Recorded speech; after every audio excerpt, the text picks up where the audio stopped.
Gjubleta është më shumë se një veshje, është identiteti ynë, historia jonë e krenaria jonë. Një simfoni ngjyrash dhe formash që tregojnë pasurinë e trashëgimisë sonë. Çdo ngjyrë dhe çdo fije tregon një domethënie të veçantë, e zeza për forcën, e kuqja për pasionin dhe e bardha për pastërtinë. Çdo pëlhurë e saj tregon historinë e pashmangshme dhe forcën e gruas shqiptare, një art, kulturë dhe simbol i pavdekshëm. E jani me mua. Mirë se ju gjej. Është një kënaqësi të jem këtu pranë jush me ju që jeni një ndër ato gra që vazhdoni ta mbani gjallë këtë trashëgimi të çmuar. Unë quhem Filekola, jam djeber se Zhublec. Prandaj sot dua të mësoj më shumë nga ju për kushtimin, punën e palollur që bëni. E mbani me momentin kur keni filluar të punoni me xhubletën, kush ju mësoi dhe si ishte ajo përvojë e parë për ju? Unë jam kanë qysh 7 vjeçë që kam bërë spik në atë kohë. Unë qysh e vogël di me bën spik, se s'kisha me ditë as sot.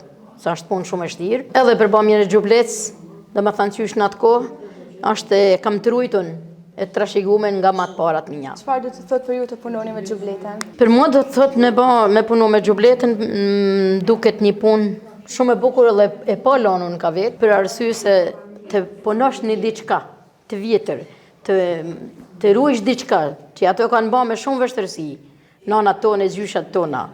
Pra ka një punë që është bën rrallë, ose sot se bajnë asnjë. Për sa i përket xhublec që u munurën e po munohen, që të njohin xhubletën, njohin punën e nanës e gjysheve tona, pra mos ju shkojnë kot. Dizajni i xhubletës është i pasur dhe i ndërlikuar. Cilat janë ata simbole që e bëjnë kaq të veçantë këtë veshje? Ka shumë simbole të veçanta, çdo dizajn me sajna ka do me thonje neve. Pra çdo fije xhublet, ose çdo ive xhublet, çoropi, që ka ken, pra do me thonë që mos me hangër gjarp një bagtin.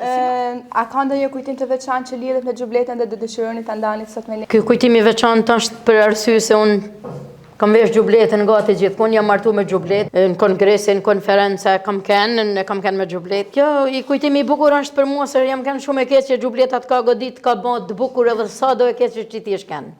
Si është shinjë të ardhmen e xhubletës? A ka ndonjë mesazh që do t'i jepni surprizave? Për sa i përket të ardhmës xhubletës, është nis pak interesim, po jo sa për shembull duhet që më thon, hajt mos alom xhubletën e shkojnë kudo.